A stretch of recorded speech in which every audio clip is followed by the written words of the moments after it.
We are only days away from the 2026 NFL draft, and it's time to finish this thing out strong here with one final all 32 team mock draft. Now, overall, the 2026 NFL draft, it profiles as a needs-based class with strong starter upside potential at just about every single position. One position in particular, if your team needs a right tackle, this is absolutely the right class for them. If your team needs an offensive lineman overall with inside-outside flexibility, this is exactly the class for them. And if your team needs front seven depth, the linebacker position, interior defensive line, and especially edge rusher, this is absolutely the class for them. Now, in terms of premium offensive positions, this is where the class is going to get a little bit more uneven. Quarterback, not a great group. Obviously, that's been the topic of conversation. You've got Fernando Mendoza, obviously projected to go number 1 overall to the Raiders. Then you've got Ty Simpson, who we don't know if he's still going to go in the first round or if a team is going to take that risk on day 1. There's a lot of people who believe he's going to fall into early day 2. The running back position, it could get thin quickly, obviously, with Jeremiyah Love expected to go in the top 10. After that, it's his teammate Jadarian Price, and then a bunch of other names that could go earlier on day 2. There's just not a lot of depth at the running back position. Now, as for the wide receiver position, there is some good value here. There's a lot of talent at the top, good depth throughout this class, and a little bit of everything stylistically speaking. A lot of teams are going to find a quality number 2 or number 3 receiver. So once again, this draft is going to be all about filling needs, especially with the potentially stacked 2027 NFL draft class. Now, as for this mock draft, there are going to be no trades in this full 32 team mock draft, but I will speculate on a few possibilities as we move ahead through each pick. Now, before we dive into this mock draft, I do want to remind you that I'm going to be using the new Football Scout 365 NFL Draft Hub, which you can find at our website, footballscout365.com. Now, this hub includes detailed team needs analysis for all 32 NFL teams, as well as a full predictive mock draft and a top 50 big board with individual player evaluation videos, which you can find all right here on our YouTube channel, as well as the written NFL draft scouting reports attached to each prospect. So once again, you can find all of that and more on our website, footballscout365.com. All right, let's dive into this all 32 team mock draft. Now, obviously at number 1 overall, we've got Fernando Mendoza. He's going to be headed to the Raiders, who also just brought in Kirk Cousins. So he'll get an opportunity to work behind an NFL veteran who's very similar to him.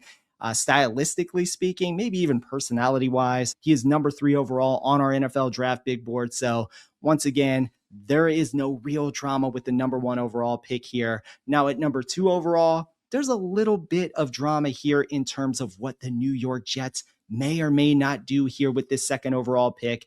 I've got Arvell Reese, the linebacker from Ohio State. Now, a lot of people out there and a lot of the predictive stuff that you're seeing out there starting to skew more towards David Bailey. This is one of those rare occasions where you're going to get a non-premium position potentially going in the top 10, even in the top 5 in this circumstance with Arvell Reese out of Ohio State. He's absolutely that dude.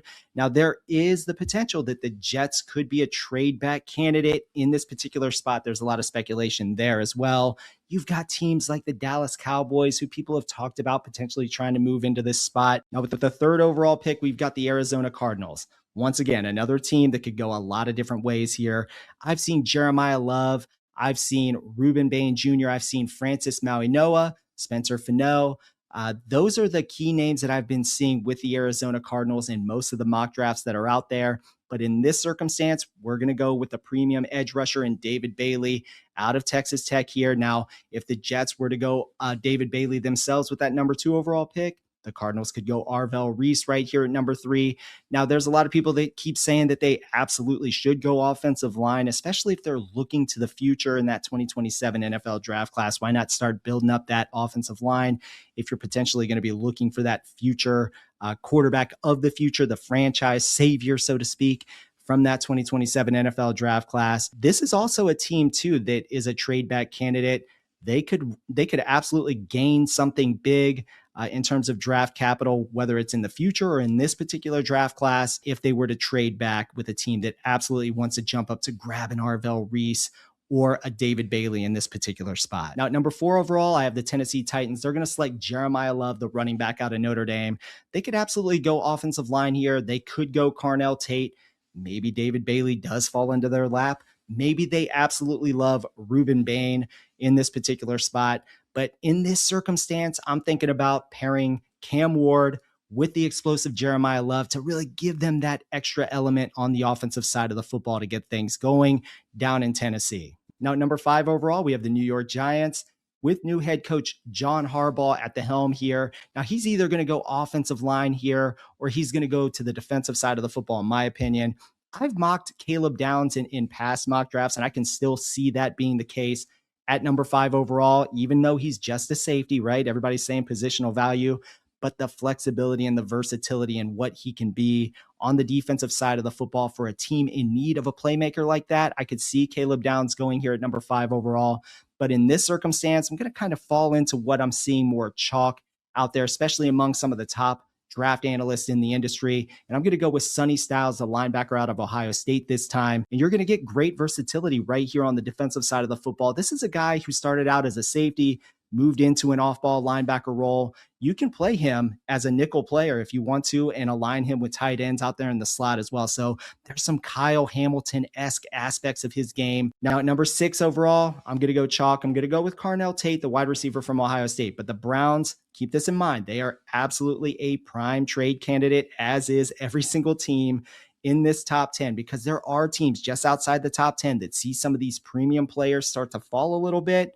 They're going to try to look to see if they have an opportunity to move into these spots. I think the Browns could be a team that is in prime position for that. But in this particular mock, we're going to stick and pick with Ohio State wide receiver Carnell Tate. Now at number 7 overall, I went back and forth several times here. Should they go corner? Should we go Jermod McCoy? Should we go Mansoor, Delane? Nope. I'm going to go with Rueben Bain Jr. out of Miami.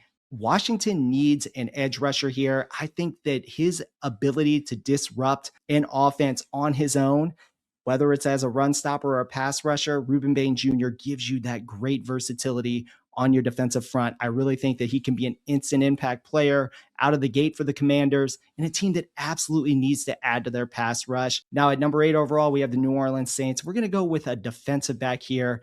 I'm going to go with corner Jermod McCoy out of Tennessee. And the reason I'm going to do this is because, number 1, they need to go this route, in my opinion. A lot of people are speculating they're going to go wide receiver or edge rusher here. And I really think that if Rueben Bain Jr. were to fall into this spot, that this would be obviously a prime opportunity for them to pick him up.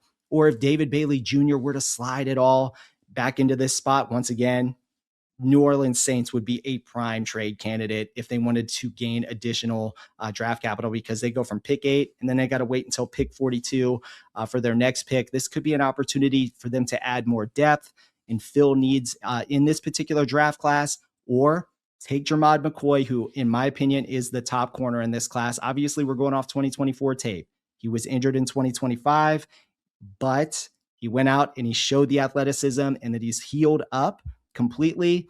He showed out at his pro day. All the athleticism is there, the explosiveness that you see on his tape. This is a guy that I believe will be an instant impact player on day 1 in the NFL. Now, at number 9 overall, we've got the Kansas City Chiefs, and there's a lot of speculation out there that they could go best available player in this spot. Once again, this is a team that could trade out of the top 10 if necessary. They could build even more draft capital if they want. They've already got 2 first-round picks, and I went back and forth a little bit here. Should they go defensive back like Mansoor, Delane, or Jermod McCoy when I was kind of going through different mock drafts in this? Even Caleb Downs in this spot, who is still available on the draft board.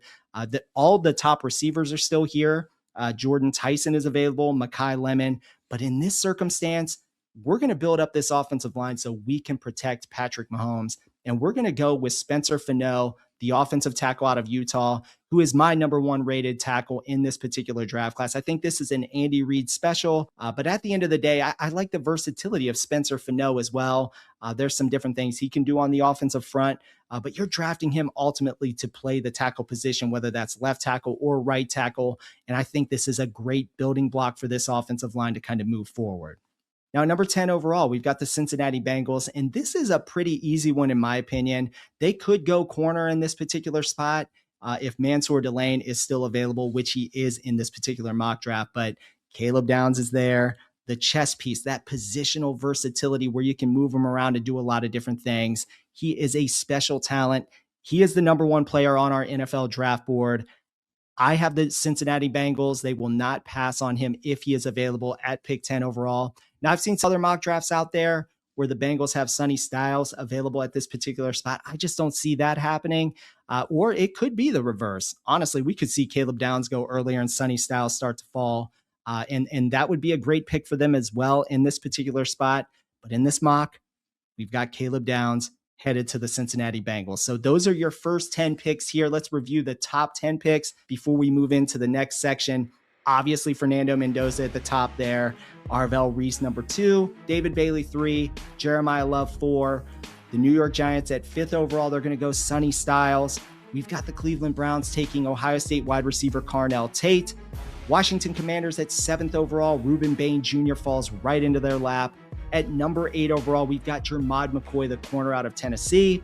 And then the Kansas City Chiefs, they're going to select an offensive tackle in Spencer Fano at number 9 overall. And then the Bengals, they land Caleb Downs at number 10 overall, an absolute steal, in my opinion. Now, at number 11 overall, we have the Miami Dolphins. They're going to select wide receiver Jordyn Tyson out of Arizona State. I think this would be an absolute home run. Just take away the injuries and all of that. When this guy is on the field, he is one of the top wide receivers in this class. There's an argument for him to be the wide receiver 1. And I think at the end of the day, if he is to stay healthy, he could potentially, we could look back 3 years from now and say, this was the best decision in this particular draft class. Whoever drafts Jordyn Tyson at the end of the day. The Dolphins, they do need wide receiver help. They need corner help, edge help. They need help all over the place. But I think this would be a home run for them to support their newly acquired quarterback, Malik Willis. Now with the Dallas Cowboys on the clock, 12th overall, they're going to go with a defensive back. We're going to go with cornerback Mansoor Delane out of LSU. Now I've went back and forth with this depending on what happens here with this 12th overall pick. Also, the Cowboys are a trade-up candidate as well. There's a lot of speculation out there that they really like Arvell, Reese. They really like David Bailey. Now at number 13 overall, I'm going to go with an offensive tackle for the LA Rams, and we're going to go Monroe Freeling out of Georgia. Now there's some speculation out there. This guy could go top 10. So in my opinion, if he were to fall into this spot, I think this would be a home run, especially in this Sean McVay offense, a team that likes to run the football too. I could see them moving more into a run-first team in the future, or at least down the line when Matthew Stafford retires. So I think this would be a great centerpiece to add to the offense. Now, as we move to the number 14 overall pick here, it's the Baltimore Ravens. They could go a lot of different ways. They could go offensive line. They could go defensive tackle. They could go edge rusher, maybe in this spot, or wide receiver. But I'm going to go with Olaivavega, Ioane, the interior offensive lineman, the guard from Penn State. He is my number 1 rated guard in this particular class. He's my number 3 overall offensive lineman in terms of overall grading. Now at number 15 overall, we've got the Tampa Bay Buccaneers, and we're going to go with Kenyon Sadiq, the tight end from Oregon. Now, a lot of people see this as a spot for an edge rusher. They have a need at the edge rusher position, but I think this would be a home run for them. Kenyon Sadiq at 15 overall. This is a guy that could absolutely go top 10. I could see the Kansas City Chiefs looking at this as a guy that they could absolutely take at number 9 overall, but in this circumstance, Tampa Bay, they hit the home run right here. Number 16 overall, the New York Jets, second pick. Now, this is a highly speculative pick here. A lot of conversations around what they may or may not do. A lot of people are mocking wide receivers in this spot. That's what I do here. And I'm going to go with Makai Lemon, the wide receiver out of USC at number 16 overall. If he's able to escape the top 15 picks and fall into the Jets' lap, I think this would be a home run for them in this particular spot. Now at number 17 overall, we're going to have the Detroit Lions. They're going to add Francis Maui-Noah, who falls all the way to number 17. This is a guy who I have mocked in the top 5 in almost all of my previous mock drafts. There's a lot of people still mocking him as high as number 3 overall to the Arizona Cardinals right now. If he were to fall into this spot, I think this would be a home run for the Lions. They could add him, to their right tackle spot. They can move him to guard if they need to. This would allow them to move Penei Sewell to left tackle, as has been discussed recently by Dan Campbell. Now, number 18 overall, I'm going to take the lazy way out with the Minnesota Vikings, just like everybody else. I'm going to just go with Dylan Thieneman as the Harrison Smith replacement. I think this would be a home run for them at 18 overall. Now, with the 19th overall pick, the Carolina Panthers, I'm going to do something a little bit different than everybody else. They have a lot of needs, obviously, but I'm going to go with a wide receiver here. We're going to go with Omar Cooper Jr., the wide receiver from Indiana. He's going to give them that great versatility, a potential JSN, Jackson Smith and Jigba type of player out there in this offense for Bryce Young. At number 20 overall, we've got the Dallas Cowboys in their second first-round pick here. Now, we're going to fill that edge rusher need here with Akeem Mesidor out of Miami. I think this would be great. You've already got the corner spot filled in with Mansoor, Delane. You hit a home run with that. Now you can hit a home run with one of the most productive or the most productive edge rushers in this particular draft class. And now we can move into the next set of picks, the final 12 picks here. Let's run through these real quickly. We've got Pittsburgh at number 21 overall. We're going to go with offensive tackle Caden Proctor out of Alabama, a project kind of player with so much ceiling upside potential out there, a guy who struggled from time to time, just even a season ago, but the highs are extremely high. Obviously, the lows are really low. Now, at number 22 overall, the Los Angeles Chargers, I have them taking an edge rusher here, and it's going to be Keldrick Falk. Now, this is a guy with some top 15 upside in terms of ceiling potential, and a lot of people conversating about that. But if he were to fall into this spot, there's a need there for them. And he's got that inside-outside versatility. Again, you can kick him inside if you need to.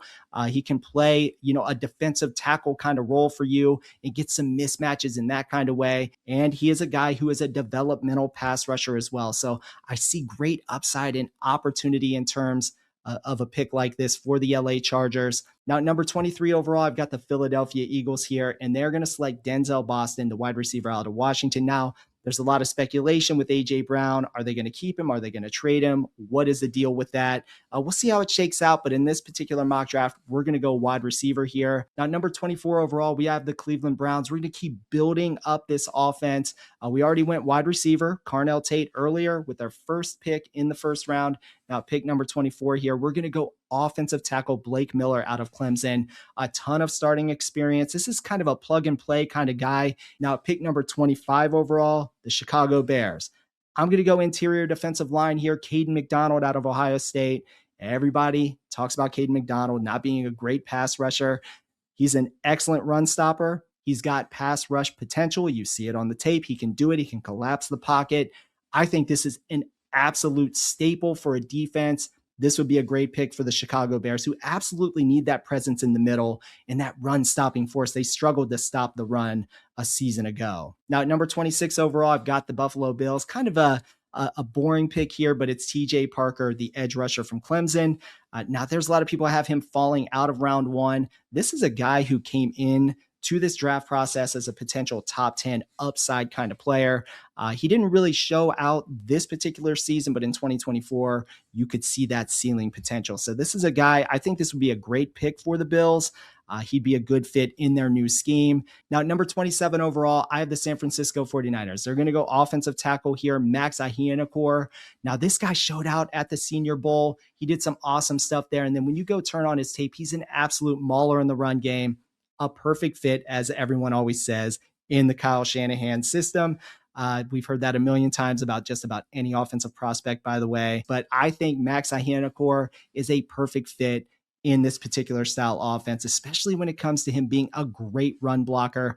He can start out on the right side, just like I said. Almost all of these tackles in this class will potentially start out on the right side before potentially either moving to guard or over to left tackle. It depends on how the progression and their progress absolutely moves forward. Now, at number 28 overall, we have the Houston Texans, and I'm going to have them select Peter Woods, the interior defensive lineman out of Clemson. Now, this is a guy who also had top 10 upside, or at least was being projected in that way earlier in the process. A lot was dependent on how he looked during the 2025 season. Now, him and TJ Parker kind of fell off this year a little bit. I think it would be an absolute steal if he were to fall this far to the Houston Texans in this draft, which a lot of people think he could fall into round 2. Maybe Houston is a trade back candidate. Maybe they can see the opportunity. We'll trade out of this spot. Maybe we can get a guy like this on day 2 of the draft. But at the end of the day, I think this would be a good pick for the Houston Texans. Now at pick number 29 overall, we have the Kansas City Chiefs taking Chris Johnson, the cornerback from San Diego State. This is another spot in a team that could trade back potentially if they see the opportunity is there. Maybe a team likes somebody in this spot and they want to jump up there and grab them. But if they're sticking and picking here, you're filling your need at the cornerback position. You just filled a need on your offensive line for the future in Spencer Fano earlier at pick number 9. I think this is a great way for them to kind of go. And this is kind of speculative for me. I think if they go offensive line or if they go wide receiver early, there's going to be an opportunity like this in the back end of round 1 for them to go from one of the top defensive backs in this class. Now, pick number 30 overall, it's the Miami Dolphins and their second pick on day 1 of this draft. And we're going to go edge rusher here since we already went wide receiver. And Malachi Lawrence, the edge rusher out of UCF, fits perfectly into this Jeff Hafley scheme. Now, obviously, they need to go cornerback at some point in this particular class, but they've got enough draft capital to do that. Their next pick at 43 overall, I feel like they could fill that need at cornerback. Now, pick 31, the New England Patriots, they are going to select a wide receiver here. We're going to go KC Concepcion out of Texas A&M in this spot. I think this is exactly what they need in this offense, a guy who can take the top off the defense and do some stuff after the catch with the football, a very versatile player. I think this addition to this offense and the speculation that they are the front runners to maybe grab an A.J. Brown in a trade from the Philadelphia Eagles, I think adding a KC Concepcion would absolutely support a massive need as a field stretching wide receiver for Drake May moving forward. Now with the final pick on day 1, number 32 overall, the Seattle Seahawks, they are going to select a cornerback, Colton Hood, falling all the way to the back end of round 1. Ultimately, the Seahawks, they could trade out of this spot. They could stick and pick here and go this route. You see a lot of mock drafts out there, them going running back Jadarian Price, the teammate of Jeremiyah Love out of Notre Dame. But in this particular spot, I like this fit defensively for them. It is a need, and I think he'll fit in perfectly. I think he could play the nickel role, by the way, with Devin Witherspoon kicked outside. Now, Witherspoon obviously can move around anywhere, but it just adds to the versatility of what this defense can do at the end of the day. Okay, that's going to do it. That is the final mock draft of the 2026 NFL draft cycle. We are only days away from the real draft.